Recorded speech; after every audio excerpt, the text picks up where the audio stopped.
Hello dear students, आज मैं आपके लिए यहाँ पर लेकर आई हूँ जुलाई 2018 यानी कि जो जुलाई 2018 का जो क्वेश्चन पेपर है यूजीसी नेट इकोनॉमिक्स में उसका सॉल्यूशन। इससे पहले आपने देख लिया ये पार्ट सेकंड है यानी कि पार्ट सेकंड। इससे पहले आपने पार्ट जो है फर्स्ट किया, उस पार्ट फर्स्ट में आपने 30 क्वेश्चन सोल्व किए। अब हम इस वीडियो के अंदर जो नेक्स्ट 30 है उनको सोल्व करेंगे। आपने पहले देखा कि जो फर्स्ट वीडियो आपकी रही 2018 का जुलाई का जो क्वेश्चन पेपर है उसके अंदर बहुत सारे जो स्टूडेंट्स हैं उन्होंने क्वेश्चन किया कि मैम हिंदी में भी थोड़ा सा इस पेपर को करवाइए। तो मैंने इसको अब की बार जो है ये पेपर हिंदी और इंग्लिश दोनों में है, तो हिंदी वाले और इंग्लिश वालों किसी को भी कोई प्रॉब्लम यहाँ पर नहीं होगी। देखिए वैसे अगर आप क्वेश्चन पेपर को लेकर चलते हो तो वो आपको इंग्लिश में ही करे तो अच्छा रहेगा, लेकिन कोई नहीं है, कुछ बच्चों का मीडियम में हिंदी होता है उनको बहुत ज़्यादा दिक्कत होती है। तो मैं यहाँ पर दोनों तरीके से आपको वीडियो के अंदर जो है क्वेश्चन सोल्व करवाने की कोशिश करूँगी। तो चलिए स्टार्ट करते हैं। यहाँ पर आपने 30 क्वेश्चन तक सोल्व कर लिए थे, फिर भी हम 30 क्वेश्चन को एक बार दोबारा देख लेते हैं। जो 30वां क्वेश्चन है ये आपको क्या कहता है कि which amongst the following would be most effective is mitigating the effect of externalities. ये क्या कह रहा है कि जो बाह्यताएं हैं, जो पॉजिटिव और नेगेटिव एक्सटर्नलिटीज हैं, उनको किस तरीके से कम किया जा सकता है। क्या फिस्कल पॉलिसी से कम किया जा सकता है, या फिर मोनोपोली को रेगुलेट करके किया जा सकता है, या मॉनेटरी पॉलिसी से किया जाता है, या डिमांड और सप्लाई के ऊपर ही मार्केट को छोड़ दिया जाए, अपने आप ठीक हो जाएंगी। तो कौन सा इसका आंसर होगा? देखिए इसका आंसर होगा फिस्कल पॉलिसी। और फिस्कल पॉलिसी क्या होती है? गवर्नमेंट एक्सपेंडिचर करती है इसके अंदर, और गवर्नमेंट क्या करती है? टैक्स लगाती है। तो यहाँ पर क्या करेगी गवर्नमेंट? एक्सटर्नलिटीज जो होती है, पॉजिटिव नेगेटिव जो एक्सटर्नलिटीज हैं, उनको कवर करने के लिए क्या करेगी? अपनी फिस्कल पॉलिसी का यूज करेगी, और जो बाह्यताएं हैं उनको कम करने की कोशिश की जाएगी। तो सबसे अच्छा जो है यही रहेगा फिस्कल पॉलिसी। उसके बाद देखिए सेकंड जो है maximum social advantage is achieved when.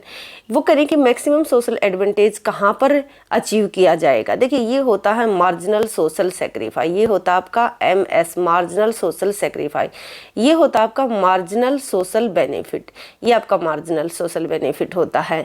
तो जहाँ पर ये दोनों एक दूसरे को इंटरसेक्ट करते हैं वहाँ पर होता है आपका मैक्सिमम सोशल एडवांटेज। तो मैक्सिमम सोशल एडवांटेज जो है आपका कहाँ पर हुआ? वो हुआ आपका कहाँ पर? MSS equal to MSB। देखिए इनके लिए तो हिंदी की कोई ज़रूरत नहीं पड़ी, जहाँ पर हिंदी की ज़रूरत पड़ेगी वो क्वेश्चन मैं आपको दिखा दूंगी। उसके बाद देखिए statutory incidence of A tax deals with. देखो स्टैट्यूटरी का मतलब है यहाँ पर कि लीगल, इंसिडेंस का क्या मतलब है? करापात। टैक्स किस तरीके से डील करता है जो स्टैट्यूटरी इंसिडेंस। देखिए दो चीज़ें आप पढ़ते होगे, एक होता है टैक्स इंसिडेंस, एक होता है टैक्स इंसिडेंस, और एक होता है टैक्स इम्पैक्ट। अब ध्यान रखिए जो इंसिडेंस होता है ना ये होता है फाइनल बर्डन, और ये होता है इनिशियल बर्डन जो इम्पैक्ट होता है, जो प्रारंभिक जो बर्डन पड़ेगा। और ये वो बर्डन होता जो इंसिडेंस होता जो कि फाइनल बर्डन पड़ने वाला है, लास्ट में किसके ऊपर बर्डन पड़ेगा। तो आप देखिए जब गवर्नमेंट टैक्स लगाती है, ठीक है, तो जब गवर्नमेंट के द्वारा टैक्स लगाया जाता है तो दो तरीके का होता है, एक होता है इसका इम्पैक्ट और एक होता है इंसिडेंस।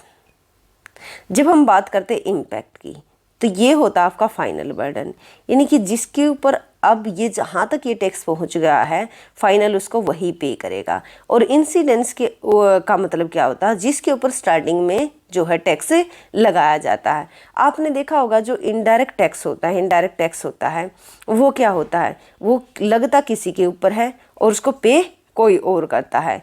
लेकिन जो एक तरीके से जो इनकम टैक्स होता है, जो डायरेक्ट टैक्स होता है, वो जिसके ऊपर लगता है वही उसको पे करता है। तो इम्पैक्ट का मतलब होता है आपका जो फाइनल बर्डन है, और इंसिडेंस का मतलब होता है जो स्टार्टिंग में जो बर्डन पड़ता है।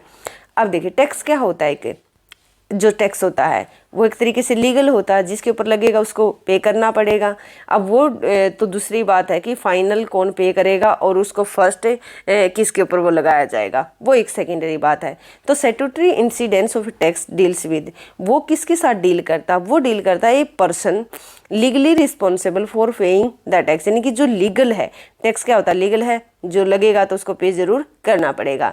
तो इसका फर्स्ट आंसर होगा कि the person legally responsible for paying the tax. I hope कि यहाँ तक आपको ये चीज़ें क्लियर हो गई होंगी। अब उसके बाद देखिए इन्हीं क्वेश्चन को आप हिंदी में देख लीजिए। फर्स्ट क्या है यहाँ पर, क्वेश्चन 30 वही है कि निम्नलिखित में से कौन बाह्यता के प्रभाव को कम करने के लिए सबसे अधिक प्रभावशाली होगा। तो जो फिस्कल पॉलिसी है, मैक्सिमम सोशल एडवांटेज कहाँ पर होगा, जहाँ पर सीमांत सामाजिक त्याग सीमांत सामाजिक लाभ के बराबर होगा। उसके बाद देखिए आप 32 जो है, इसके अंदर क्या है कि कर का वैधानिक करापात, मैंने आपको बताया कि इंसिडेंट्स को क्या बोलते हैं, करापात बोलते हैं। और वो क्या होता है, जो फाइनल बर्डन जिसके ऊपर जो पड़ता है, यानी कि इंसिडेंट्स वो है जिसके ऊपर ये पहुंच गया है, वो ही उसको अब पे करेगा। और इम्पैक्ट का मतलब होता है इनिशियल बर्डन, यानी कि किसी के ऊपर लगा, हो सकता है कि उसको ट्रांसफ़र किया जा सके। व्यक्ति जो कर का भुगतान करने के लिए कानूनी तौर पर उत्तरदायी है। अब चलिए नेक्स्ट क्वेश्चन पर हम चलते हैं। नेक्स्ट क्वेश्चन क्या कहता है आपको, ये कहता है कि the relationship by the expectations augmented Phillips curve is correct in which of the following. देखिए फिलिप्स करो की वीडियो मैंने short run Phillips curve, long run Phillips curve, NAIRU, सारी मैंने ये वहाँ पर वीडियो यूट्यूब चैनल पर अपलोड की हुई है। अब देखिए अब क्या है, ये क्या बोला हुआ है, ये आपका एक्सपेक्टेशन ऑगमेंटिंग फिलिप्स करो, ऑगमेंटेड फिलिप्स करो। इनकी फिलिप्स करो के बारे में आपको पहले तो पता होना चाहिए। फिलिप्स करो क्या होता है, जब आप शॉर्ट रन की बात करते हो तो शॉर्ट रन के अंदर क्या होता है, फिलिप्स करो आपका डाउनवर्ड स्लोप होता है, इस तरीके का होता है फिलिप्स करो। और जब लॉन्ग रन की बात करते हो तो किस तरीके का हो जाता है, फिलिप्स करो इस तरीके का हो जाता है। और उसके अंदर भी ये आपका सिंपल जो फिलिप्स ने दिया था। आप बात करते हो कि जो मिल्टन फ्रीडमैन है वो क्या कहते हैं, वो ये कहते हैं कि शॉर्ट रन में तो इसी तरीके का फिलिप्स करो होता है, लेकिन लॉन्ग रन में वर्टिकल होता है। लेकिन ये बात की जा रही है कि एक्सपेक्टेशन ऑगमेंटिंग फिलिप्स करो, जो ये इस तरीके का फिलिप्स करो होता है वो सिर्फ लॉन्ग रन के अंदर ही होता है। और लॉन्ग रन में हमेशा फिलिप्स करो किस तरीके का होगा, वर्टिकल होगा। ये चीज़ आपको समझ में आ गई होगी, तो इसका आंसर होगा फर्स्ट। दूसरा है, ये भी फिलिप्स कराओ से ही है। देखिए 2 क्वेश्चन यहाँ पर आए हुए तो कितना मोस्ट इंपॉर्टेंट है फिलिप्स कराओ आपके लिए। Non accelerating inflation rate of unemployment means, यानी कि ये करेगी नारू की जो है NAIRU, यानी कि non accelerating inflation rate of unemployment. NAIRU क्या होती है, ये किस तरीके की है, नारू की जो मतलब इसका जो है, इसका मेन मीनिंग क्या है, इसका मेन मीनिंग वो होता है कि इस सिचुएशन में जो आपका फिलिप्स कर होता है वो फिलिप्स कर हो जाता है वर्टिकल। और जो आपका अनएम्प्लॉयमेंट है ना, जितना पहले ना उतना ही रहेगा। अनएम्प्लॉयमेंट को जो इन्फ्लेशन रेट है वो प्रभावित नहीं करेगी। हाँ, इन्फ्लेशन आप देखोगे कि आप किसी ए पॉइंट पर थे, ए से आप बी पर चले जाओगे, यानी कि अनएम्प्लॉयमेंट एक बार क्या हो जाएगा, आपको घटा हुआ दिखेगा। लेकिन उस टाइम पर यहाँ पर जब हम बात करते हैं लॉन्ग रन की, तो लॉन्ग रन में क्या होते हैं, लोग अवेयर हो जाते हैं, तो जो गवर्नमेंट पॉलिसी अपनाती है उस पॉलिसी को वो अप्लाई ही नहीं होने देते, तो वापस क्या होता है कि वापस यहीं आ जाते हैं। लेकिन इन्फ्लेशन क्या हो जाता है, बढ़ जाता। पहले इन्फ्लेशन इतना था, फिर कितना हो जाएगा, इन्फ्लेशन रेट ये यहाँ को जाएगा, तो इन्फ्लेशन रेट पहले P से E1 हो जाएगा। लेकिन अनएम्प्लॉयमेंट को ये इन्फ्लेशन रेट प्रभावित नहीं कर पाएगा। नारू आपको ये बताती है, जो नारू की सिचुएशन होती है। तब देख लेते हैं कि इसका कौन सा आंसर होना चाहिए। अब ये करें कि rate of unemployment for which the change in the rate of inflation is zero. देखिए इन्फ्लेशन जीरो नहीं है, इन्फ्लेशन तो चेंज हो रहा है, इन्फ्लेशन तो इंक्रीज होता जा रहा है, तो ये फर्स्ट तो कट जाएगा यहाँ पर। A rate of inflation which makes the rate of unemployment zero, गलत है ये भी। अब a rate of inflation for which the change in rate of unemployment is zero, ठीक है ना। तो आपका आंसर रहेगा सी। ठीक, अभी मैं आपको बताती हूँ सी क्यों होगा। देखिए इसको एक बार हिंदी में मैं आपको दिखा देती हूँ कि इसका क्या मतलब है। देखिए बेरोजगारी की गैर त्वरित स्फीति दर, यानी कि NAIRU का अर्थ क्या है। मैंने आपको बताया कि स्फीति की दर जिसके लिए बेरोजगारी की दर में परिवर्तन 0 है। अब देखिए ये आंसर क्यों नहीं है सेकंड वाला, जो सेकंड आंसर है, स्फीति की दर जो बेरोजगारी की दर को शून्य करती है, ठीक है ना। ये और यहाँ पर क्या है, स्फीति की दर जिसके लिए, यानी कि वो इन्फ्लेशन रेट जिसके लिए बेरोजगारी की दर में परिवर्तन शून्य है। यहाँ पर बेरोजगारी की दर को शून्य थोड़ा करती है, यानी कि परिवर्तन की जो दर है, यानी कि जो चेंज हुआ है। अनएम्प्लॉयमेंट क्या है, ये आप सभी जानते हो कि ये जो अनएम्प्लॉयमेंट होता है यहाँ पर ये 5 या 5.5% के अराउंड होता है। इतना अनएम्प्लॉयमेंट इकोनॉमी में ऑलवेज रहेगा ही रहेगा। ये होता है आपका फ्रिक्शनल और स्ट्रक्चरल, दो तरीके का अनएम्प्लॉयमेंट यहाँ पर पाया जाएगा। अब देखिए, जब ये अनएम्प्लॉयमेंट है, ऊपर वाले में कहा कि बेरोजगारी की दर को शून्य करती, इसका मतलब क्या कि बेरोजगारी रही नहीं, लेकिन देखिए आप बेरोजगारी तो है ना 5.5 या 6% के अराउंड। दूसरा देखिए, ये आपको बिल्कुल करेक्ट आंसर देते कि NAIRU क्या है कि वो इन्फ्लेशन रेट, देखिए इन्फ्लेशन तो यहाँ से आप देखोगे इन्फ्लेशन तो आपका इंक्रीज कर जाएगा। इन्फ्लेशन रेट वो इन्फ्लेशन रेट जिसके लिए बेरोजगारी की दर में, यानी कि अनएम्प्लॉयमेंट रेट को वो चेंज नहीं कर पाई, बेरोजगारी की दर को वो नहीं कम कर पाई, ठीक है। तो आप ये बात समझ गए होंगे। अब देखिए इसका जो इसके बाद है 35 क्वेश्चन। जो 35 क्वेश्चन है वो आपको क्या बताता है, 35 क्वेश्चन आपको बताता है कि न्यू केंजियन जो एक है क्लासिकल, उसके बाद आते हैं न्यू क्लासिकल, यानी कि एक क्लासिकल है, एक है न्यू क्लासिकल, उसके बाद आते हैं न्यू क्लासिकल, न्यू क्लासिकल। अब देखिए उसी प्रकार से केंज है, केंज के बाद है न्यू केंजियन, ठीक है, न्यू केंजियन। जो ये न्यू क्लासिकल जो बात या क्लासिकल जो बात करते हैं उसके थोड़ा सा, जैसे केंज बोलता है ना, केंज के ही फॉलोवर हैं न्यू केंजियन, तो उसी तरीके की बात की जाती है। देखिए इसके लिए मैं बिल्कुल प्रॉपर एक थ्योरी, मैंने पूरा का पूरा इस कंसेप्ट को बताया हुआ है, न्यू केंजियन, न्यू क्लासिकल, तो आप इसको वहाँ से देख लीजिएगा। मैं एक बार थोड़ा यहाँ पर आपको बता देती हूँ कि न्यू के जो केंजियन है, use which of the following to explain price and wage stickiness, कि वो किस तरीके से प्राइस और स्टिकी, जो प्राइस है और जो वेज है उनको क्या मानते हैं, स्टिकी मानते हैं, यानी कि एक तरीके से कॉन्स्टेंट टाइप के मानते हैं। वो क्या मानते हैं कि प्राइस और वेज क्या है, वो चेंज नहीं होते। लेकिन आपने देखा होगा क्लासिकल की जो थ्योरी पढ़ी है उसमें प्राइस और वेज क्या मानते, वो क्या मानते, चेंज मानते, कि ये आपका अगर प्राइस की बात करते हैं तो ये सप्लाई है, डिमांड है, और डिमांड और सप्लाई के आधार पर सब कुछ होता है, इसलिए प्राइस चेंज हो जाते हैं, ऑटोमेटिक चेंज होते रहते हैं। वैसे ही लेबर की सप्लाई है और ये लेबर की डिमांड है, और जो वेज है वो भी चेंज होते रहते हैं। लेकिन जब केन्स की आपने बात पढ़ी थी तो प्राइस को और वेज को क्या मानता है, कॉन्स्टेंट मानता है। अब देखिए ये आपको बता रहे हैं कि जो 35 क्वेश्चन है इसके अंदर फर्स्ट है कि जो एक्सप्लेन है प्राइस और वेज कैसे स्टिक की है, यानी कि कैसे कांस्टेंट है। फर्स्ट ये आपको बता रहे हैं कि स्टैगर्ड लेबर कॉन्ट्रैक्ट्स, वो लेबर के साथ आप कॉन्ट्रैक्ट कर चुके हो, लेबर के साथ आपने वेज का क्या है, कॉन्ट्रैक्ट कर लिया है। दूसरा क्या है, मेन्यू कॉस्ट, आप कहीं भी खाना खाने के लिए जाते हो ना, आप वहाँ पर एक मेन्यू लेते हो, तो मेन्यू जब होती है तो उसकी वो एक आपको देते हैं, एक कॉपी सी आपको मिलती है, उस पर लिखा होता है कि ये चीज़ इतने की, ये चीज़ इतने की, इस तरीके से लिखा होता है। लेकिन अगर वहाँ पर ये मेन्यू कॉस्ट को अगर चेंज करते हैं, यानी कि उस मेन्यू को अगर चेंज करेंगे तो उसकी कुछ ना कुछ तो कॉस्ट आएगी ना, इसलिए जो प्राइस को एडजस्टमेंट करने की कॉस्ट मेन्यू कॉस्ट कहलाती है, यानी कि प्राइस को एडजस्ट करने की कॉस्ट जो है वो मेन्यू कॉस्ट कहलाती है।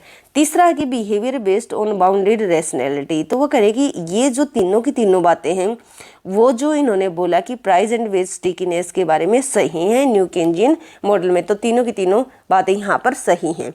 अब है 36 क्वेश्चन। 36 क्वेश्चन को देखिए कि कंसीडर द फॉलोइंग स्टेटमेंट, दो चीज़ें हैं ये करें कि एक तो इफेक्टिव डिमांड है, एक आपकी इफेक्टिव डिमांड, एक आपकी नोटेशनल डिमांड। सिर्फ आपको इनकी डेफिनेशन के बारे में पता होना चाहिए कि जो इफेक्टिव डिमांड है और जो नोटेशनल डिमांड है वो क्या है। देखिए जो इफेक्टिव डिमांड है, इफेक्टिव डिमांड की यहाँ पर अगर मैं आपको बताऊँ इफेक्टिव डिमांड क्या होती है, अगर आप इसकी यहाँ से डेफिनेशन पढ़ो कि effective demand in A market is the demand for a product or service which occurs when purchaser are constrained in a different market, यानी कि उसको अलग अलग मार्केट में अगर वो उन चीज़ों को खरीदता, गुड्स और सर्विसेज को, उसमें क्या है उसके लिए बाधा है, यानी कि कंस्ट्रेंट है। लेकिन नोटेशनल डिमांड का क्या मतलब होता है, ऐसी डिमांड जहाँ पर गुड्स और सर्विसेज को जो परचेज किया जाता है वहाँ पर किसी प्रकार की कोई भी बाधा नहीं है। फिर भी मैं आपको इसको ये है इसकी दोनों ही करेक्ट है, यानी कि फॉलोइंग जो स्टेटमेंट है दोनों ही सही हैं, तो आप देखोगे इसका आंसर हो जाएगा तीसरा। अब मैं आपको बताती हूँ इसकी डेफिनेशन कि जो नोटेशनल डिमांड होती है उसका मतलब क्या होता है, aggregate quantity of goods and services, यानी कि जो एग्रीगेट क्वांटिटी है ना, एग्रीगेट क्वांटिटी की बात करें, जो एग्रीगेट सप्लाई एक तरीके से आप बोलते हो, तो वो करे किसकी, गुड्स एंड सर्विसेज की, गुड्स और सर्विसेज की, that would be demanded if all markets were in equilibrium, यानी कि जब सारी की सारी जो मार्केट है वो क्या हो, इक्विलिब्रियम में हो। इसका मतलब क्या हुआ कि नोटेशनल डिमांड वो बता रही है कि जहाँ पर गुड्स की डिमांड और सप्लाई क्या है, सारी चीज़ें एक दूसरे के बराबर हैं, यानी कि डिमांड और सप्लाई क्या है, एक दूसरे के बराबर है, मार्केट क्या है, इक्विलिब्रियम है। दूसरा इफेक्टिव डिमांड आपको क्या बताती है कि quantity of a goods and services that consumer are actually buying at the current market price. Effective demand वो बताती है आपको कि जब करंट में दिए हुए प्राइस पर जो कंज्यूमर गुड्स और सर्विसेज को परचेज करता है। देखिए जो डिफरेंस हो आपको समझ में समझ में आने के लिए मैंने आपको क्या बताया कि इफेक्टिव डिमांड का मतलब है यहाँ पर कि जो दिए हुए, जो करंट प्राइस अभी दिए हुए हैं, यानी कि जो करंट में जो प्राइस दिए हुए हैं, इस दिए हुए प्राइस पर जो कंज्यूमर है, जो भी गुड्स और सर्विसेज को परचेज करता है, वो आपकी कहलाएगी प्रभावी मांग। और जब नोटेशनल डिमांड की बात करते हो तो इसका मतलब क्या है, ये तो डेफिनेशन आप यहाँ से पढ़ ही लोगे, जो मैं आपको मीनिंग बता रही हूँ उसको थोड़ा सा याद रखिए कि नोटेशनल डिमांड वो होती है जहाँ पर डिमांड, मार्केट क्या होती है, एक तरीके से इक्विलिब्रियम में होती है। मार्केट इक्विलिब्रियम का क्या मतलब होता है, जहाँ पर डिमांड और सप्लाई एक दूसरे के बराबर होते हैं। यहाँ पर इफेक्टिव डिमांड में क्या, दिए हुए प्राइस पर आप जिन गुड्स और सर्विसेज को खरीदते हो, इसमें इफेक्टिव डिमांड में कंस्ट्रेंट होती है, यानी कि बाधा होती है, इसमें किसी प्रकार की कोई बाधा नहीं होती। तो आप देख के हो गया, तो बाधा होगी, यहाँ पर किसी प्रकार की कोई बाधा, जब इक्विलिब्रियम है ही, तो ये चीज़ आपको क्लियर हो गई होंगी। तो इसका मतलब क्या है कि जो इसका आंसर होगा थर्ड। अब देखिए इसके बाद हम चलते हैं 37 क्वेश्चन पर। 37 क्वेश्चन आपको क्या कहता है, for the capitalist economy the primary objective of new classical economics is to explain which of the following. देखिए कैपिटलिस्ट इकोनॉमी को आप जानते हो ना, ये होती है कैपिटलिस्ट इकोनॉमी जहाँ पर डिमांड और सप्लाई ऑटोमेटिक काम करते हैं। अब ये क्या करें कि जो नए न्यू क्लासिकल आए ना, वो इसको किस तरीके से एक्सप्लेन करते हैं, वो कहते हैं कि ये बिजनेस साइकिल फिनोमिना, ठीक है ना। तो for the capitalist economy the primary objective जो है कैपिटलिस्ट इकोनॉमी के अंदर, जो प्राइमरी ऑब्जेक्टिव है न्यू क्लासिकल का, वो ये कहते हैं कि जो बिजनेस साइकिल, ये एक तरीके से कैपिटलिस्ट इकोनॉमी जो है एक बिजनेस साइकिल फिनोमिना। देखिए अंडर एम्प्लॉयमेंट की बात कर दी केन्ज ने, वेज प्राइस रिजिडिटी की बात कर दी केन्ज ने, इफेक्टिवनेस ऑफ गवर्नमेंट पॉलिसी, ये अलग बात है कि इफेक्टिवनेस ऑफ गवर्नमेंट पॉलिसी, जो ये भी वैसे देखोगे कि जो गवर्नमेंट पॉलिसी की बात किसने की थी, ये भी केन्ज ने ही की थी। आपने देखा था कि जो डिप्रेशन की जब सिचुएशन होती है तो उस टाइम पर केन्ज क्या कहता है कि गवर्नमेंट को अपनी फिस्कल पॉलिसी अप्लाई करनी चाहिए। अब उसके बाद देखिए विच of the following growth model, growth model की बात करें, ग्रोथ एंड डेवलपमेंट से क्वेश्चन है कि नेट एक तरीके से neutral technical progress, neutral technical progress की कौन कौन बात करते हैं। हैरेडोमर और सोलो मॉडल जो हैं, हैरेड मॉडल और सोलो मॉडल दोनों ही, हैरेड और सोलो दोनों ही न्यूट्रल टेक्निकल प्रोग्रेस की बात करते हैं। अब देखिए इसको एक बार हिंदी में देख लेते हैं। जो अभी आपने एक्सपेक्टेशन ऑगमेंटिंग फिलिप्स करो की बात की थी, तो क्या है, केवल लॉन्ग रन के अंदर है। NAIRU, इसका मतलब क्या है कि स्फीति दर, जिसके लिए बेरोजगारी की दर में परिवर्तन। देखिए यहाँ पर बेरोजगारी की दर को शून्य करती है, इसमें कन्फ्यूज मत होना। यहाँ पर बेरोजगारी की दर में परिवर्तन, यानी कि कोई परिवर्तन नहीं हुआ, जितनी पहले बेरोजगारी थी उतनी बनी रही। किससे, प्राइस, इन्फ्लेशन तो बढ़ गया, इन्फ्लेशन तो चेंज हो गया, बट बेरोजगारी की दर को चेंज नहीं कर पाई, क्योंकि लोग जो हैं यहाँ पर इतने समझदार हो गए हैं कि कोई भी अगर पॉलिसी अप्लाई की जाती है तो उसको अप्लाई ही नहीं होने देते। अब उसके बाद देखिए 35 क्वेश्चन, ये आपको हिंदी में समझ में भी नहीं आएगा। अब देखिए क्या कह रहे हैं यहाँ पर कि नव केंद्रवादी कीमत और मजदूरी जड़ता की व्याख्या के लिए किसका उपयोग करते हैं। अभी देखिए छितरे हुए श्रम संविधान की, कॉन्ट्रैक्ट, लेबर कॉन्ट्रैक्ट की हमने बात की थी, मैन्यू कॉस्ट की हमने बात की थी, और रेशनल बिहेवियर की बात की थी। तो तीनों चीज़ों की वो बात करते हैं। अब देखिए इसकी डेफिनेशन देख लेते हैं, जो आपकी एक तरीके से आपने देखा था कि जो इफेक्टिव डिमांड है, इफेक्टिव डिमांड को क्या बोलते हैं, प्रभावी मांग। और जो दूसरी होती है आपकी नोटेशनल डिमांड को हम बोलते हैं प्रतीकात्मक मांग, हिंदी में अगर आप इसका मीनिंग देखोगे तो। यहाँ पर देखिए किसी बाजार में किसी उत्पाद या सेवा के लिए प्रभावी मांग उस समय उत्पन्न होती है जब किसी अन्य बाजार में क्रेताओं का व्यवहार प्रतिबंधित होता है। देखो किसी बाजार में किसी उत्पाद या सेवा के लिए, कोई भी प्रोडक्ट है किसी भी मार्केट में, गुड्स या सर्विसेज, उसके लिए इफेक्टिव डिमांड उस समय आएगी, उस समय उत्पन्न होगी जब किसी अन्य बाजार में क्रेता होगा यानी कि जो परचेजर हैं उनका व्यवहार क्या होगा, रिस्ट्रिक्टेड होगा। उसके बाद देखिए यहाँ पर क्या था, जो आपने इफेक्टिव डिमांड की बात की थी, इसका मतलब था इफेक्टिव डिमांड का, वैसे तो इफेक्टिव डिमांड का आप सभी जानते हो, ये क्या होता है कि जहाँ पर एग्रीगेट सप्लाई एग्रीगेट डिमांड के बराबर होती है, और इफेक्टिव डिमांड क्या होती है, वही होती है जहाँ पर aggregate demand equal to aggregate supply के बराबर होती है। तो ये क्या करें कि दूसरा कोई भी मार्केट है वहाँ पर उसके व्यवहार यानी कि क्रेताओं का जो व्यवहार है वो प्रतिबंधित है, कंस्ट्रेंट है यानी कि बाधा है। और नोटेशनल डिमांड के अंदर आपने क्या देखा था कि डिमांड और सप्लाई क्या है, एक दूसरे के बराबर हैं, तो यानी कि मार्केट इक्विलिब्रियम में है, तो इसमें किसी प्रकार की कोई बाधा नहीं है, इसलिए दोनों ही सही हैं इसके आंसर। उसके बाद देखिए आप कि पूंजीवादी अर्थव्यवस्था के लिए कैपिटलिस्ट इकोनॉमी में जो न्यू क्लासिकल आए उन्होंने प्राइमरी ऑब्जेक्टिव क्या दिया, उन्होंने कहा कि व्यापार यानी कि पूंजीवादी अर्थव्यवस्था के लिए नवीन प्रतिष्ठित अर्थशास्त्र का प्राथमिक उद्देश्य निम्नलिखित में से किसकी व्याख्या करना है। किसको एक्सप्लेन करते हैं, ये करते हैं व्यापार चक्र घटना को, यानी कि एक तरीके से बिजनेस साइकिल फिनोमिना को। अब देखिए जो तटस्थ तकनीकी प्रगति है, न्यूट्रल टेक्निकल प्रोग्रेस है, वो हैरेड और सोलो दोनों ही मॉडल में लेकर चला गया है। अब उसके बाद देखिए 39 क्वेश्चन जो है वो इम्पोर्टेंट है और बहुत बार ये आता है। अब देखिए जो जीडीपी डिफ्लेक्टर होता है, जीडीपी डिफ्लेक्टर क्या होता है, देखिए हम बात करें जीडीपी डिफ्लेक्टर का मतलब होता है एक तरीके से nominal divide by GDP deflector. जो जीडीपी डिफ्लेक्टर है उसका मतलब होता है नॉमिनल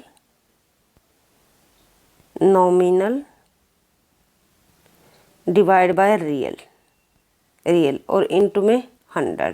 देखिए नॉमिनल का क्या मतलब होता है, जिसके अंदर इन्फ्लेशन रेट जो है इंक्लूड है, और रियल का मतलब होता है जब इन्फ्लेशन रेट को डिडक्ट कर दिया गया, माइनस कर दिया गया। अगर यहाँ पर इस फॉर्मूले को अगर आपको यहाँ पर जीडीपी डिफ्लेक्टर निकालना मिल जाए तो इसको अगर ये इस तरीके से सिंपल दिया हो तो आप इसको इस तरीके से निकाल सकते हो।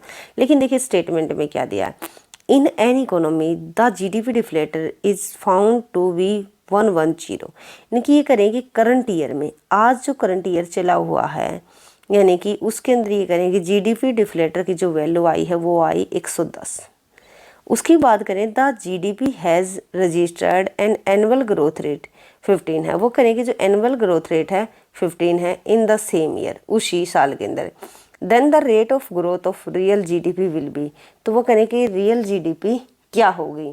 तो देखिए रियल जीडीपी के लिए आप क्या करोगे, अब देखिए इन्फ्लेशन रेट कितना ज़्यादा है, अब अगर आप इसको निकालोगे 100 से जितना ज़्यादा होगा ना उतना ही इन्फ्लेशन होगा। तो यहाँ पर इन्फ्लेशन कितना है 10 है, और एनुअल ग्रोथ रेट कितनी है 15 है, तो आप माइनस कर दोगे यहाँ पर कि 15 माइनस 10, एनुअल ग्रोथ रेट आपकी 15 है और इन्फ्लेशन रेट 10 चला हुआ है, तो यहाँ पर जो रियल ग्रोथ निकल कर आएगी वो आ जाएगी आपकी 5, तो इसका आंसर हो जाएगा फर्स्ट।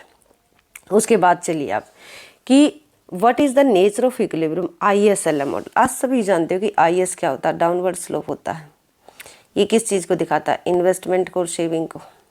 और जो LM होता है ये किस चीज़ को दिखाता है, मनी की डिमांड मनी की सप्लाई को दिखाता है। तो ये करें कि ये कौन सा जो है नेचर ऑफ इक्विलिब्रियम ISLM की कैसी है, स्टॉक इक्विलिब्रियम का है या फ्लो इक्विलिब्रियम का है। देखिए जो IS है, IS जो है वो आपका दिखाता है एक तरीके से फ्लो वेरिएबल, और जो LM है वो दिखाता है आपका स्टॉक वेरिएबल। स्टॉक वेरिएबल और फ्लो वेरिएबल में क्या डिफरेंस है, स्टॉक वेरिएबल का मतलब होता है कि जब हम एक दिए हुए टाइम यानी कि एक दिए हुए पॉइंट पर जब किसी चीज़ को मेजर कर सकें, और फ्लो का मतलब होता है एक टाइम पीरियड के अंदर, यानी कि दिए हुए टाइम पीरियड के अंदर, घंटा हो गया दिन हो गया, इस तरीके से एक दिए हुए टाइम पीरियड पर जब हम किसी चीज़ को मेजर करते हैं वो होता फ्लो कंसेप्ट। अब उसके बाद देखिए तो इसका आंसर क्या हो जाएगा कि ये हो जाएगा आपका थर्ड कि स्टॉक एंड फ्लो इक्विलिब्रियम। उसके बाद देखिए marginal propensity to import and marginal propensity to consume इतना दिया हुआ है और इम्पोर्ट इतना दिया हुआ है, तो इनकम मल्टीप्लायर या फॉरेन ट्रेड मल्टीप्लायर आप इसको बोलते हो। तो करें कि इसको निकालिए फॉरेन ट्रेड मल्टीप्लायर को, इसका फॉर्मूला क्या होता है या इनकम मल्टीप्लायर को 1/1 माइनस C0 प्लस M, ये जो होता है ये होता है MPC marginal propensity to consume, सीमांत उपभोग प्रवृत्ति, और ये होता है MPM marginal propensity to import MPI। तो MPI का क्या मतलब होता है कि ये क्या था सीमांत उपभोग प्रवृत्ति, ये क्या है सीमांत आयात प्रवृत्ति, ठीक है ना, सीमांत आयात प्रवृत्ति। तो करें कि दोनों वैल्यू दी गई हैं तो आप इसको निकालिए, तो आप इसको आराम से निकाल सकते हो। इसको कर दोगे कि 1/1 माइनस 0.7 प्लस में 0.1, जब आप इसको निकालोगे तो ये कितना निकल कर आएगा, ये आएगा आपका 2.5, जब आप इसको क्रॉस कर दोगे, ठीक है ना, इसको कट कर लोगे। तो उसके बाद देखिए आप, उसके बाद है आपने ये भी देख लिया, आपने ये भी देख लिया, आपने ये भी देख लिया। अब उसके बाद जो क्वेश्चन है वो है कि अकॉर्डिंग टू न्यू क्लासिकल, यानी कि जो न्यू क्लासिकल है, न्यू क्लासिकल जो है थ्योरी ऑफ डिस्ट्रीब्यूशन, यानी कि जो थ्योरी ऑफ डिस्ट्रीब्यूशन है, एक सेकेंड,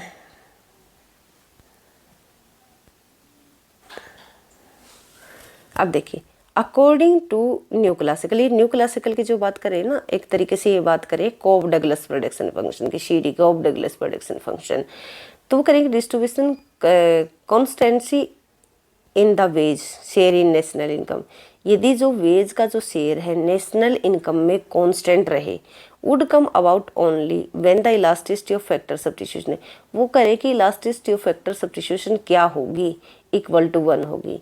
ये क्या करें कि यदि इलास्टिसिटी ऑफ फैक्टर सब्स्टिट्यूशन जो है वो क्या रहेगी, यदि इनकम के अंदर जो लेबर का जो शेयर है, लेबर को क्या दिया जाता है, वेज दिया जाता, अगर वो कांस्टेंट रहे तो आप बताओगे इज इक्वल टू 1।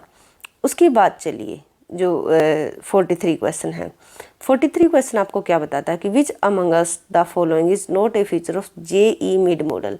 अब देखिए JE मिड मॉडल की क्या एक तरीके से फीचर्स नहीं है, क्या विशेषता नहीं। मैं एक बार इसको आपको सारी विशेषताएं मैं एक बार आपको इसकी बता देती हूँ कि क्या क्या इसकी विशेषताएं हैं और क्या क्या नहीं है। देखिए जो मिड मॉडल है ना, जो मिड मॉडल है ग्रोथ मॉडल है, और इसके ऊपर इसके अंदर जो फोकस किया गया है वो इनकम पर हेड। पहली बात तो किसके ऊपर फोकस किया, इनकम पर हेड, इनकम पर हेड इसके ऊपर फोकस किया गया है, पर हेड, ठीक है।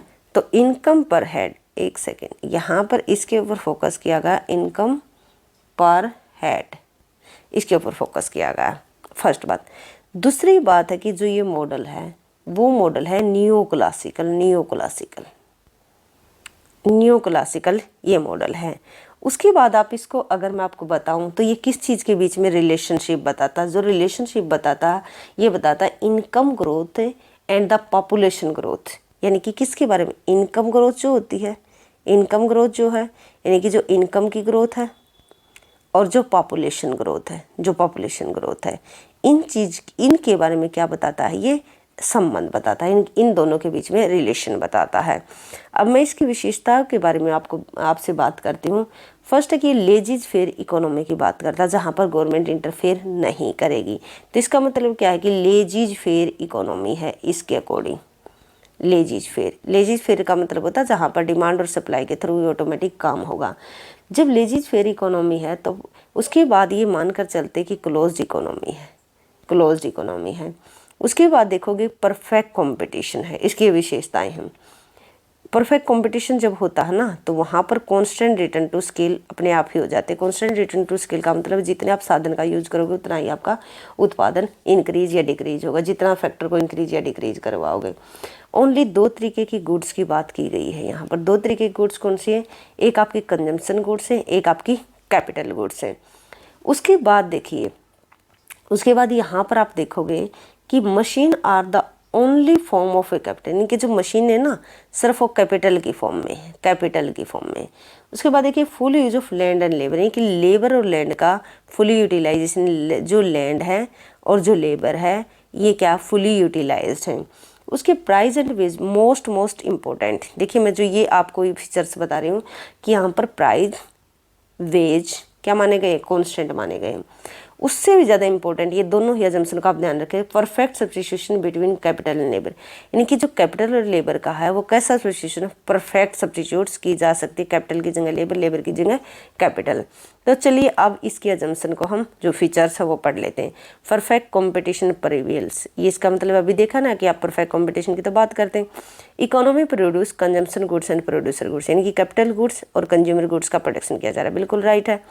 Perfect substitution is possible between consumption and capital goods, it examine, अब ये यहाँ पर ये क्या करे आपका, ये कौन सा क्वेश्चन है, 42 क्वेश्चन है।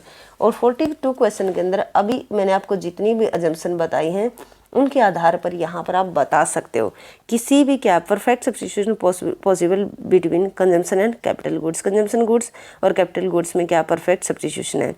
It examine the relationship between the growth rate and population, growth rate of population and growth rate of saving. नहीं, मैंने अभी बताया ना आपको कि किसके बीच में रिलेशन बताता है, ये किसके रिलेशन बताता है, पॉपुलेशन ग्रोथ रेट और इनकम ग्रोथ रेट। तो सेविंग ग्रोथ रेट की ये बात नहीं करता। तो इसकी सारी की सारी ये सारी विशेषताएं होंगी, बट ये विशेषता नहीं होगी, क्योंकि अभी मैंने बताया कि जो मेड मॉडल है वो किसके बीच में रिलेशन को बताता है, पॉपुलेशन ग्रोथ और इनकम ग्रोथ। अब देखिए उसके बाद यहाँ पर ये मोस्ट इंपॉर्टेंट और बहुत बार ये क्वेश्चन पूछा गया है कि consider the following production function, ये नीचे प्रोडक्शन फंक्शन दिए हुए। अब आपने ये, मैं यहाँ से एक बार आपको बता देती हूँ, जब ये ए है ना, ये जो है ये टेक्निकल प्रोग्रेस है, यदि ए जिसके साथ भी लगा होगा, अगर ए लगा है एल के साथ तो वो होगी एक तरीके से लेबर ऑगमेंटिंग। यदि ए लगा है के साथ तो होगी कैपिटल ऑगमेंटिंग। यदि यानी कि सिर्फ लेबर का यूज करने वाली तकनीक, कैपिटल का यूज करने वाली तकनीक। उसके बाद यदि ए लगा है इस तरीके से लेबर और कैपिटल, तो इसको बोलते हैं फैक्टर ऑगमेंटिंग, ठीक है ना, यानी कि साधन, दोनों साधनों को लेकर चलने वाली जो टेक्नोलॉजी होती है। अब आप इसको खुद फाइंड आउट कर लोगे कि इस तरीके से दिया हो तो ए किसके साथ लगा हुआ, एल के साथ, यहाँ पर ए किसके साथ लगा हुआ है, दोनों के फैक्टर ऑगमेंटिंग है, ये लेबर ऑगमेंटिंग है, और ये क्या है आपकी एक तरीके से, एक सेकेंड, यहाँ पर ये लगा हुआ है के साथ, ये कैपिटल है और ये फैक्टर है, ठीक है ना, ये फैक्टर ऑगमेंटिंग है और ये आपकी लेबर ऑगमेंटिंग है। अब देखिए, अब नीचे आंसर एक बार इसके जो क्वेश्चन है उसको ढंग से एक बार पढ़ लेते हैं। और क्वेश्चन के अंदर आप देखिए, of the above which production function, वो करें कि आपने ऊपर प्रोडक्शन फंक्शन को पढ़ लिया है और प्रोडक्शन फंक्शन के अंदर आप ये बताइए कि लेबर ऑगमेंटिंग टेक्नोलॉजी कौन सी है।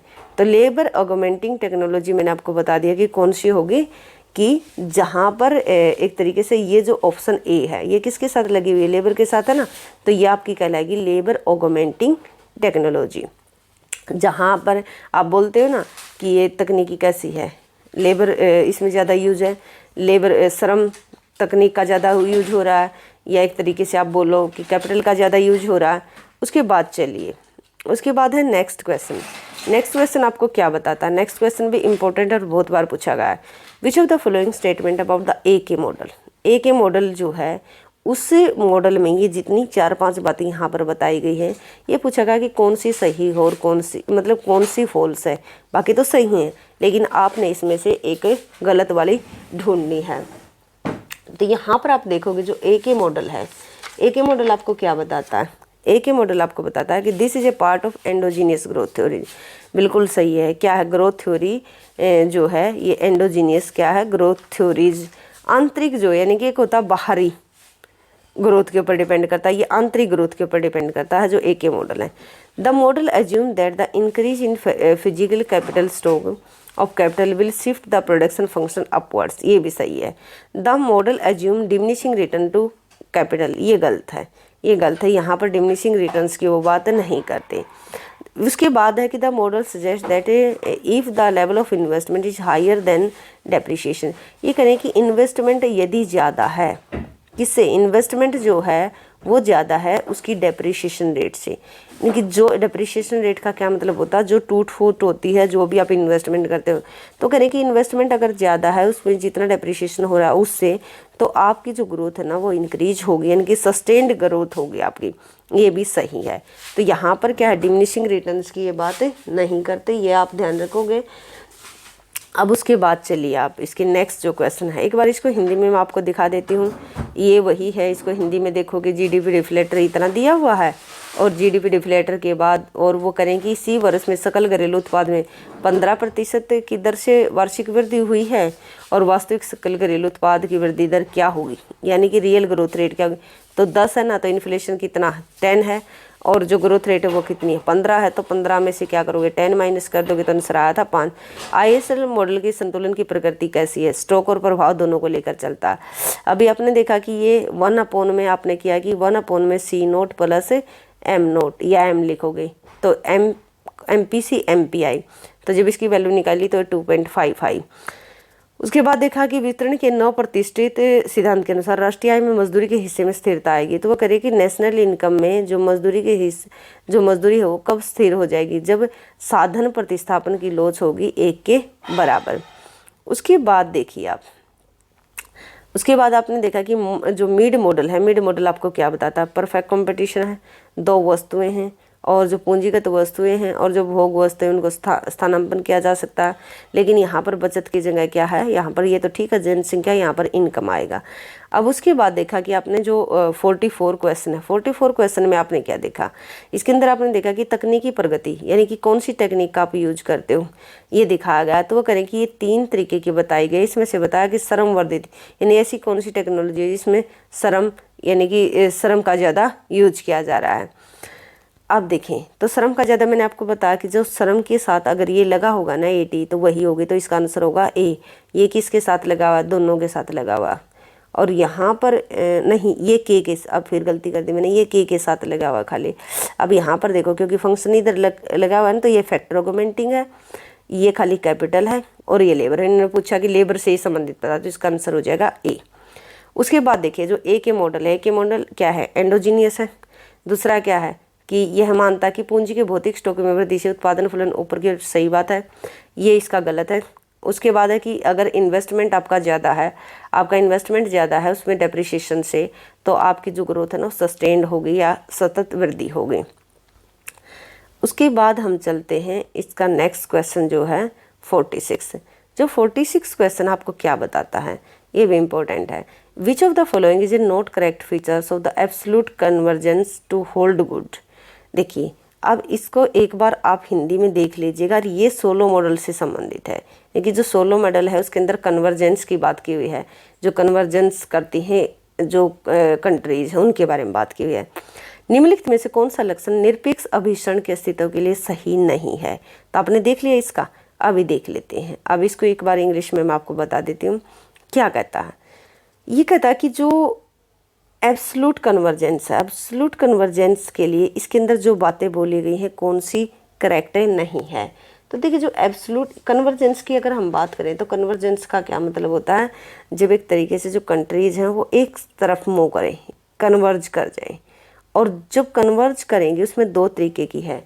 एक ही आपको बता रहे हैं कि कन्वर्जेंस है आपकी जो कि एब्सोल्यूट है, दूसरी क्या है, एक तरीके से तो एब्सोल्यूट हो जाएगी, एक दूसरी क्या हो जाएगी, रिलेटिव बोलो, या इसको आप कंडीशनल बोल सकते हो, दूसरी हो जाएगी अनकंडीशनल। तो कन्वर्जेंस एब्सोल्यूट कन्वर्जेंस की बात की गई है। तो जब एब्सोल्यूट कन्वर्जेंस की बात की गई तो इसमें क्या क्या नहीं है। फर्स्ट है कि इसको मैं एक बार एक्सप्लेन कर देती हूँ आपको। इसको हम बोलते हैं कंडीशनल कन्वर्जेंस, कंडीशनल बेस्ड होती है। जो एब्सोल्यूट कन्वर्जेंस है ये होती है कंडीशनल कन्वर्जेंस। इसके अंदर जो टेक्नोलॉजी होती है, जो टेक्नोलॉजी है उसके बाद आप देखोगे जो पॉपुलेशन ग्रोथ है जिसको मैं एन से डिनोट कर रही हूँ।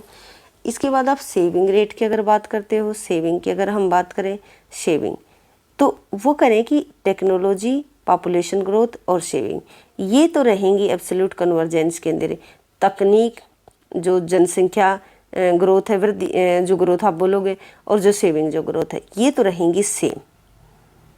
यहाँ पर जो चेंज होगा वो होगा एक तरीके से जो इनिशियली जो कैपिटल लेबर रेशो, यानी कि कैपिटल लेबर रेशो यहाँ पर क्या होगा, चेंज होगा। इसी के आधार पर आप कहीं पर भी ये क्वेश्चन आए आपका कभी गलत नहीं होगा।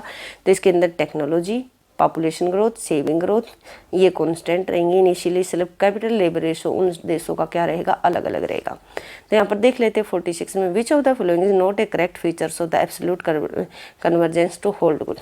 सेम पॉपुलेशन ग्रोथ तो ठीक है, पॉपुलेशन ग्रोथ सेम है, सेम सेविंग प्रोपेंसिटी ठीक है, सेम कैपिटल लेबर रेशो ये गलत है क्योंकि कैपिटल लेबर रेशो तो क्या रहेगा, डिफरेंशियल कैपिटल लेबर रेशो। तो इन्होंने वही बात पूछी थी कि कौन सा गलत है, तो ये गलत है, बाकी ये सारी की सारी चीज़ें ठीक है। उसके बाद देखिए solo growth model the output per capita is a function of, यानी कि जो आउटपुट पर कैपिटा है, जो प्रति व्यक्ति जो उत्पादन है वो किसके ऊपर डिपेंड करता है। ये आपसे ये पूछा गया कि जो प्रति व्यक्ति जो उत्पादन है वो किसके ऊपर डिपेंड करेगा, कैपिटल लेबर रेशो के ऊपर या टेक्निकल प्रोग्रेस के ऊपर किस चीज़ के ऊपर वो डिपेंड करेगा।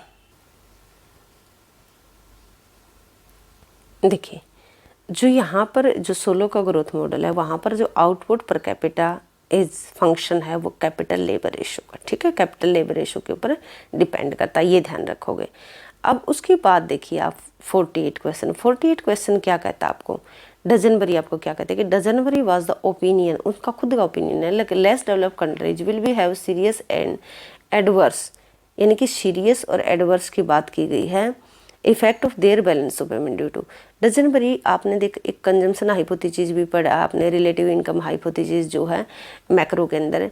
तो ये आपको ये करें कि जो बीओपी है ना, जो लेस डेवलप कंट्रीज हैं उनका बीओपी क्यों सीरियस होता है या उनके उल्टा क्यों वर्क करता है, उनके लिए एक तरीके से मैं आपको बोलूँ कि बीओपी डेफिसिट क्यों होता है, इस तरीके की। अब उन्होंने बताया है कि डेमोन्स्ट्रेशन इफेक्ट के कारण से ऐसा होता है। डेमोन्स्ट्रेशन इफेक्ट क्या होता है, जो दिखावे से प्रभावित होकर कि किसी ने अगर, जैसे आप देखते हो डेमोन्स्ट्रेशन इफेक्ट, अगर आप रिलेटिव इनकम हाइपोथेसिस की बात करते हो या कंजम्पशन हाइपोथेसिस, जो उसमें क्या है कि लोग एक दूसरे को देखकर जब कंजम्पशन करते तो वो होता है डेमोन्स्ट्रेशन इफेक्ट।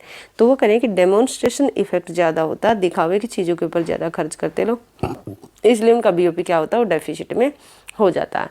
अब लिविंगस्टन की बात की गई है, क्या ग्रोथ मॉडल है, critical minimum efforts this treat population as a factor. तो करें कि क्रिटिकल मिनिमम एफर्ट्स जो है, ये जो थ्योरी है उनकी, तो करें इसमें पॉपुलेशन कैसा रोल प्ले करती है। आपको पता है कि पॉपुलेशन कैसी होगी, पॉपुलेशन अगर ज़्यादा बढ़ती है तो क्या होता है, इनकम जनरेट होती है क्या, या इन्वेस्टमेंट इन्वेस्टमेंट इंक्रीज होता है, मार्केट एक्सपेंड होता है। देखिए मार्केट एक्सपेंड हो सकती है, बट इन्होंने क्या बोला कि लिविंगस्टन की जो क्रिटिकल मिनिमम एफर्ट्स, ये तो वैसे भी नहीं हो सकती, इनकम तो बढ़ने वाली नहीं है, क्योंकि पॉपुलेशन अगर ज़्यादा बढ़ती है तो इन्वेस्टमेंट भी, इन्वेस्टमेंट एक सेकेंडरी बात है कि डिमांड बढ़ेगी वो बढ़ेगी, लेकिन इन्वेस्टमेंट तो जब बढ़ेगा ना जब आपके पास सेविंग रहेगी। लेकिन लिविंगस्टन की थ्योरी के अंदर है इनकम डिप्रेशन, यानी कि जब पॉपुलेशन बहुत ज़्यादा बढ़ती है तो वो इनकम को गलत तरीके से प्रभावित करती है। अब देखिए वर्कर्स जो हैं, यानी कि वर्कर्स ये पैशनेट एक तरीके से, जो workers must on the capital to which their saving has given rise. तो इसके अंदर क्या बोला गया है, इसको एक बार दिखा देती हूँ मैं आपको। ये क्वेश्चन ये क्या कहना चाहता है कि कामगारों के पास उस पूंजी का स्वामित्व होना चाहिए जो उनकी बचत से हुई है। ये करें कि जो काम करने वाले लोग हैं ना, उनके पास उस चीज़ की ओनरशिप होनी चाहिए, यानी कि जिसके कारण से वो बचत हुई है। वर्कर्स मस्ट ओन कैपिटल, उस कैपिटल का इनके पास राजपाट होना चाहिए लेबर के पास, जो कि उन्हीं के कारण से ये कैपिटल बचाई गई है। अब देखिए इसका कहने का क्या मतलब है, यहाँ पर ये आपको ये बात बोली गई है कि जब हम कहीं पर भी फैक्टर का यूज करते, लेबर का यूज करते, वर्कर्स का यूज करते कोई भी प्रोडक्शन करने के लिए, तो प्रोडक्शन करने के लिए तो लेबर ही तो ऐसी होती है जो सारा का सारा जो एक तरीके से सेविंग करवाती है। कितना भी है, अगर कोई भी कहीं पर भी कोई भी प्रोडक्ट बना जा रहा है, मशीनें भले ही बनाती हैं पर लेकिन उसको यूज कौन करता है, लेबर यूज करती है। तो वो करे कि उसकी ओनरशिप उन्हीं के पास होनी चाहिए। ये बात किसने बोली, ये बोली है जो एल पेसिनेटी है, ठीक है ना। तो ये ध्यान रखोगे, एल पेसिनेटी ने ये बात बोली है। अब उसके बाद देखिए 50 जो 1 क्वेश्चन है 51, यहाँ पर ये जो नरकसे की बात है, यानी कि डिमांड साइड की बात की जा रही है। अब वो करें कि सर्कल किस तरीके का होगा, किस तरीके का होता है। आपको पता है कि जब लो इनकम होती है, यानी कि आय कम होती है, हम किस बात डिमांड साइड हमें निकालना। तो जब डिमांड इनकम कम होगी तो हम डिमांड क्या करेंगे, कम करेंगे। डिमांड कम करेंगे तो सेम इन्वेस्टमेंट क्या होगा, एक तरीके से जब डिमांड ही नहीं करता तो आगे फर्दर इन्वेस्टमेंट करने की क्या जरूरत है, इन्वेस्टमेंट घट जाएगा। फिर आगे क्या होगा, जो कैपिटल की है, यानी कि कैपिटल लो हो जाएगी, कैपिटल की कमी हो जाएगी। जब इकोनॉमी में इन्वेस्टमेंट ही नहीं था, आगे मशीनों का क्या करेंगे, मशीनें ही नहीं है तो फिर क्या होगा, आगे प्रोडक्शन, यानी कि लो प्रोडक्टिविटी होगी। लो प्रोडक्टिविटी होगी तो फिर लो इनकम होगी। तो ये पहले वाला जो सर्कल है वो बन जाएगा कि लॉ ऑफ डिमांड, सॉरी जो डिमांड साइड जो नरकसे की बात की गई, vicious circle of poverty. Vicious circle of poverty क्या होता है कि गरीबी क्या होती है, गरीबी क्या होती है, एक तरीके से जो है वही तो कारण होती है, उसी के कारण से हम गरीब हैं क्योंकि हम गरीब हैं, ठीक है ना। नरकसे ने बोला ना कि गरीब हैं क्योंकि हम गरीब हैं, ये डेफिनेशन जो है। उसके बाद देखिए आप यहाँ पर बोला गया है कि which of the following cause of disequilibrium between warranted growth rate. ये हेरोडोमर मॉडल आपने पढ़ा होगा ना, वारंटेड ग्रोथ रेट और एक्चुअल ग्रोथ रेट। ये करें कि जो वारंटेड ग्रोथ रेट है और जो एक्चुअल ग्रोथ रेट है, वारंटेड ग्रोथ रेट और एक्चुअल जो ग्रोथ रेट है, इसमें जो है एक तरीके से डिसइक्विलिब्रियम का कारण क्या है। आप वो करें कि discrepancy between x एंटे investment, x post investment, या फिर x एंटे investment, x एंटे saving, x एंटे saving, export saving, ex post saving and export saving. नहीं, ऐसा कुछ नहीं। मैं आपको पहले एक्स एंटे और एक्स पोस्ट के बारे में बता देती हूँ। एक्स एंटे और फिर है एक्स पोस्ट। इसका मतलब क्या?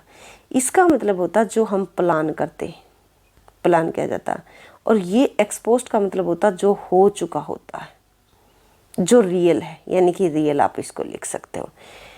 जो हेरेड-डोमर मॉडल है, ये करें कि ये इनमें डिसइक्विलिब्रियम होने का कारण क्या हो सकता है कि वारंटेड ग्रोथ ज़्यादा हो एक्चुअल ग्रोथ से, या हो सकता है कि एक्चुअल ग्रोथ ज़्यादा हो वारंटेड ग्रोथ से। इनमें डिसइक्विलिब्रियम होने का कारण क्या है? इसका आंसर है फर्स्ट कि x एंटे investment, x post investment में क्या हो जाती है, एक तरीके से चेंज, यानी कि दोनों एक दूसरे के बराबर ना होने के कारण से इनमें डिसइक्विलिब्रियम हो जाता है। तो चलिए एक बार इसी को अगर हम देखें, 52 जो क्वेश्चन है, हेरेड मॉडल में निम्नलिखित में कौन सी वांछित वृद्धि दर और वास्तविक वृद्धि दर के बीच असंतुलन का कारण है? तो प्रत्याशित निवेश और वास्तविक निवेश, यानी कि एक्स एंटे इन्वेस्टमेंट और एक्स पोस्ट इन्वेस्टमेंट जो है, जो रियल में जो इन्वेस्टमेंट हुआ है और जो हमने प्लान किया है, उन दोनों में विसंगति है, यानी कि दोनों एक दूसरे के बराबर नहीं हैं। तो आपने देख लिया कि एक्चुअल और जो एक तरीके से जो हमने एक्चुअल में जो हमारा इन्वेस्टमेंट हुआ है और जो हमने प्लान किया था, उन दोनों एक दूसरे के बराबर नहीं है। तो इसका आंसर हो जाएगा 52 का फर्स्ट। उसके बाद देखिए 53 क्वेश्चन। जब हम 53 क्वेश्चन की बात करते तो 53 क्वेश्चन में क्या है? 53 क्वेश्चन है, which of the following committees recommended establish the national bank for agriculture and rural development. NABARD की बात की जा रही है। तो आप जानते हैं कि नाबार्ड को कब स्टेब्लिश किया गया था? 1982 में। तो करें कि कौन सी ऐसी कमेटी, और बहुत बार ये क्वेश्चन पूछा जा लिया, और फिर भी अब बच्चे क्या, या तो नरसिम्हन या अभिजीत, इस अभिजीत की तो खैर इसको तो नहीं टिक करोगे आप, चक्रवर्ती कमेटी, तो इन किसी पर भी वो गलत है टिक कर देते हैं। लेकिन ये जो कमेटी है नाबार्ड से संबंधित, तो वो है शिवरमन कमेटी। ये ध्यान रखोगे कि जो शिवरमन कमेटी है वो क्या है, एक तरीके से नाबार्ड से संबंधित है। इसकी रिकमेंडेशन पर इसको स्टेब्लिश किया गया था। जो नरसिम्हन कमेटी है ये बैंकिंग सेक्टर से संबंधित है, और जो चक्रवर्ती जो कमेटी है ये मॉनेटरी पॉलिसी से संबंधित है। अब उसके बाद देखते हैं कि जो 54 क्वेश्चन है, 54 क्वेश्चन आपको क्या कहता है कि which of the following options is are true national action plan for climate change. तो करेगी जो नेशनल एक्शन प्लान है क्लाइमेट चेंज के लिए, वो इसमें से कौन सी बातें ट्रू हैं? ये बात सही है कि इट वाज लॉन्च 2008 में इसको लॉन्च किया गया था। इसके अंदर 8 वर्टिकल मिशन हैं, जो पोल्यूशन है उसको कंट्रोल करने के, दोनों ही सही हैं। अब उसके बाद देखिए क्वेश्चन नंबर 55 आपको क्या कहता है? ये कहता है कि विच one of the following scheme is not included राष्ट्रीय कृषि विकास योजना। वो करेंगे राष्ट्रीय कृषि विकास योजना में कौन सी इंक्लूड नहीं है? तो इसकी कोई भी इंक्लूड नहीं। Saffron mission, national mission for protein supplement, sex related food और डेवलपमेंट प्रोग्राम, कोई भी इसके अंदर इंक्लूड नहीं है। उसके बाद देखिए कि which of the following is portrayed in the population pyramid of a country. तो करेंगे जो पॉपुलेशन पिरामिड है, ये पॉपुलेशन पिरामिड होता है इस तरीके का। तो वो करें कि ये क्या शो करता है, यहाँ पर फीमेल होता है और यहाँ पर होता है मेल। तो वो करें कि किस चीज़ के बारे में ये दिखाता है? क्या रूरल अर्बन डिस्ट्रीब्यूशन नहीं, यंग ओल्ड डिस्ट्रीब्यूशन नहीं, या जेंडर डिस्ट्रीब्यूशन पॉपुलेशन नहीं। ये दिखाता एज के बारे में बताता है, और सेक्स यानी कि मेल और फीमेल इनके बारे में बताता है जो पॉपुलेशन पिरामिड होता है।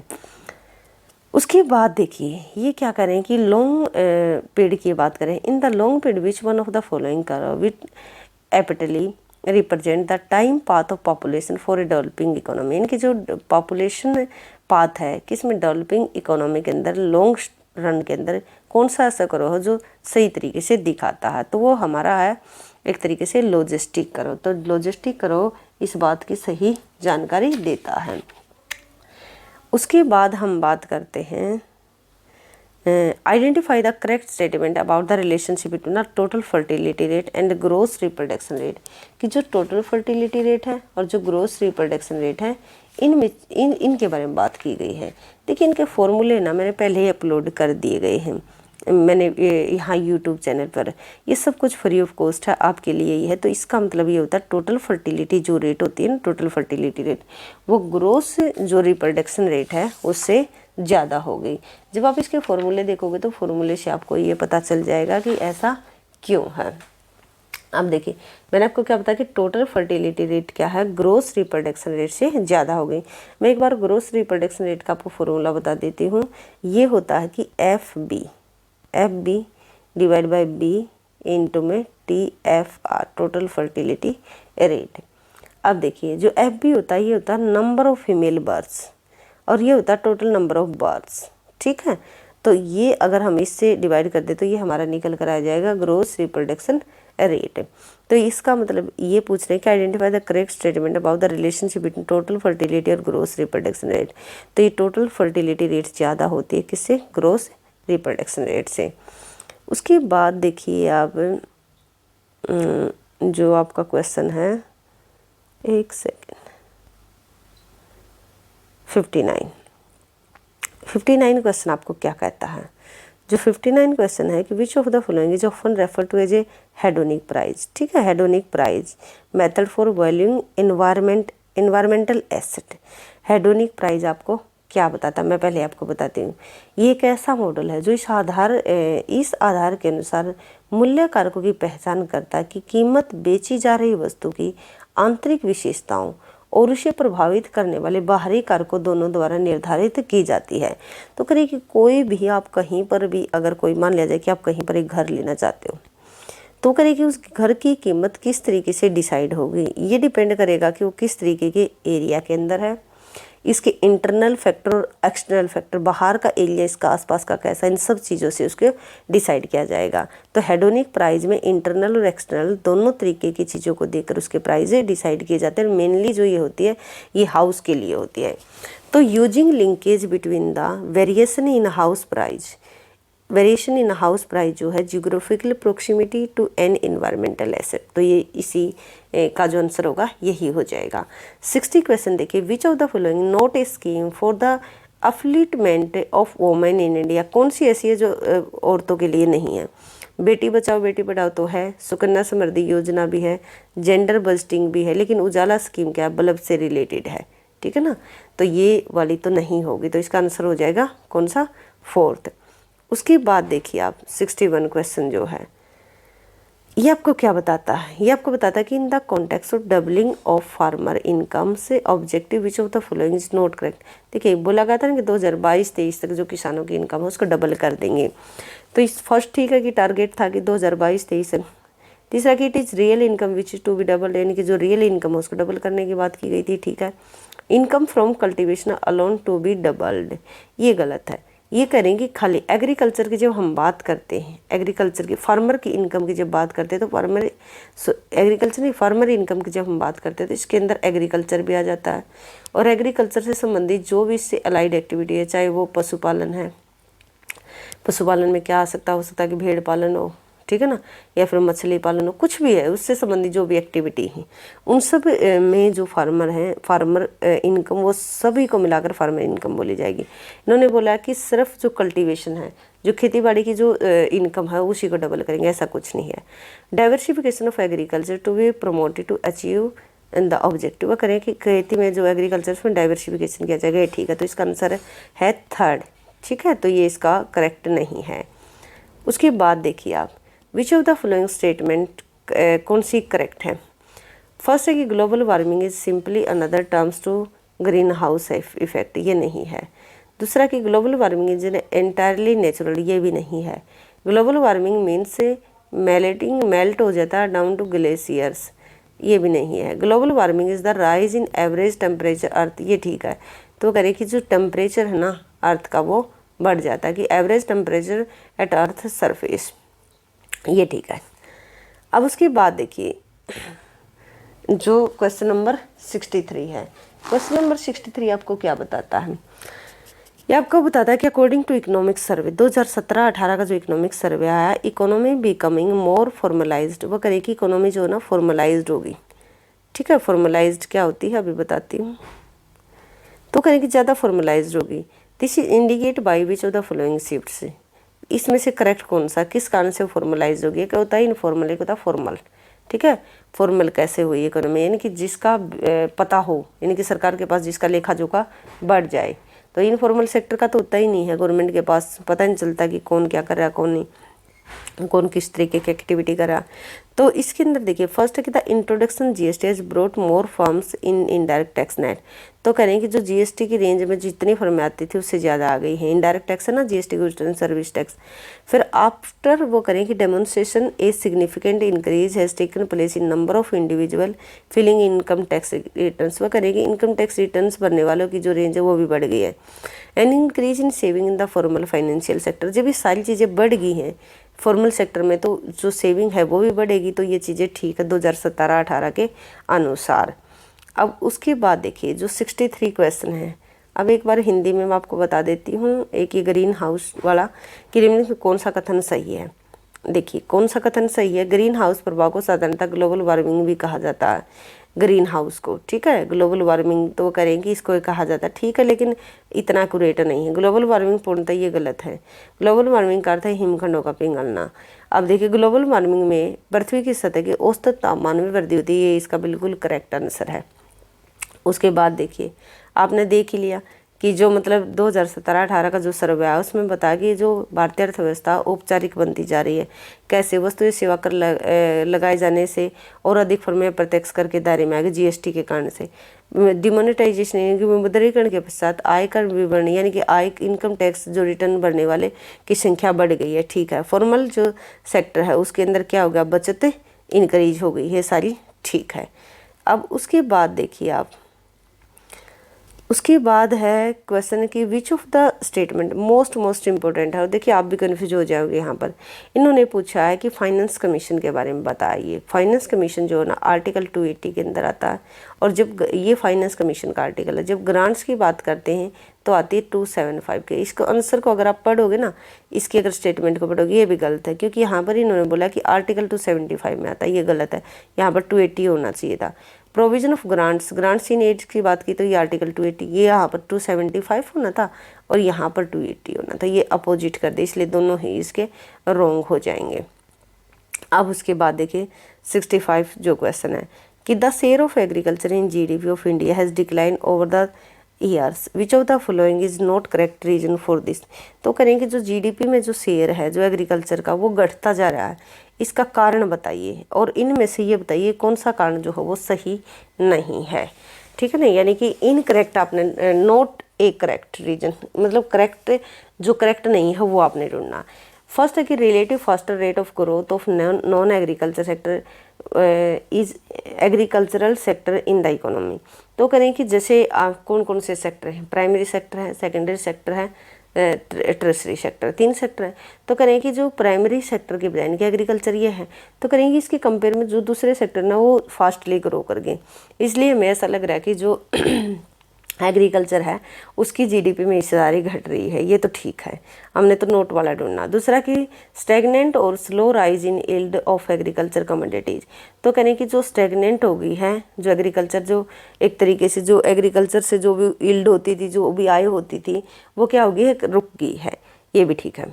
दूसरा बात है, तीसरा है कि educated rural youth are not opt नहीं कर रहे हैं एग्रीकल्चर एंड ऑक्यूपेशन। वो करें जो पढ़े लिखे हैं ना यूथ है वो एग्रीकल्चर को नहीं कर रहे हैं, इसलिए कर रहे हैं कि इनकम घट गई है। फिर है कि low value addition in case of agriculture commodity. वो करेंगे जो एग्रीकल्चर की जो कमोडिटी होती है ना, वैल्यू एडिशन का क्या मतलब होता है, वैल्यू एडिशन ये होता है कि आपने कोई भी प्रोडक्ट लिया, उसको जब उसको कोई भी मतलब चेंज करोगे उसमें, तो उसको जब वहाँ चेंज करने के बाद जब उसको फाइनली बेचोगे, मान लिया जाए कि कोई भी आपने पेड़ लिया, पेड़ लेने के बाद वो करेंगे आपने मान लिया जाए कि 500 रुपये का लिया और आपने इससे चेयर बनाई, ये आपने पेड़ लिया यहाँ पर, ठीक है, तो ये आपने यहाँ पर चेयर बनाई, तो जो चेयर आपने बनाई है वो आपने मान लिया कि 1500 की बेची, तो 1500 माइनस अगर 500 करोगे तो 1000 रुपये का वैल्यू एडिशन हो गया। तो करेगी इस तरीके का जो वैल्यू एडिशन है ना वो इतना ज़्यादा नहीं होता। तो इसका आंसर तीसरा यही गलत है कि ये कोई मतलब नहीं कि एजुकेटेड जो यूथ हो वो इसको नहीं अपना रहा है इसलिए इसका जीडीपी नहीं, ये सारे रेलिवेंट है और ये ही इसका आंसर होगा थर्ड वाला।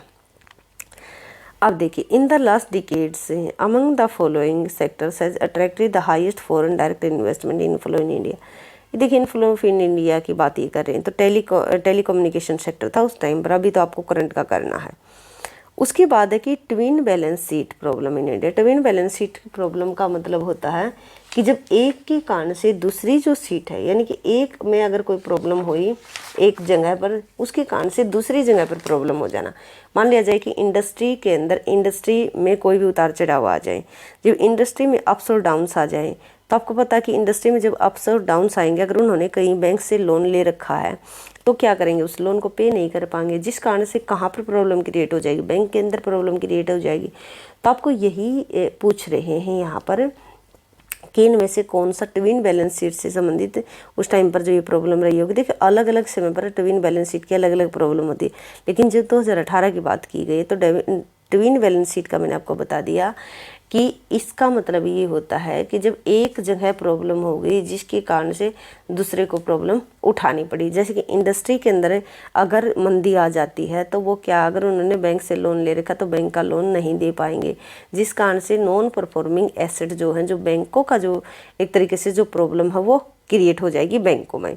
तो अब देख लेते हैं ओवर लिवरेज्ड कॉर्पोरेट डेप्ट। वो करेगी जो कॉर्पोरेट जो कंपनी है ना उनके ऊपर डेप्ट बढ़ गया, यानी कि वो बहुत ज़्यादा डेप्ट हो गया उनके ऊपर। दूसरा फिर आपको ये बता रहे हैं कि high non performance asset of A nationalised banks. तो करें कि जो नेशनलाइज्ड बैंक है उनके अंदर एनपीए क्या है वो बहुत ज़्यादा है, यानी कि उनका पैसा बहुत ज़्यादा डूब चुका है। हाई फिजिकल डेफिसिट, ये तो बाद की बात है। ये करें कि पहले तो क्या हुआ, कंपनी के अंदर प्रॉब्लम हुई, उसके कारण से फिर क्या हुआ, उन्होंने लोन नहीं चुका, जिसके कारण से जो बैंक है उनका एनपीए इंक्रीज हो गया।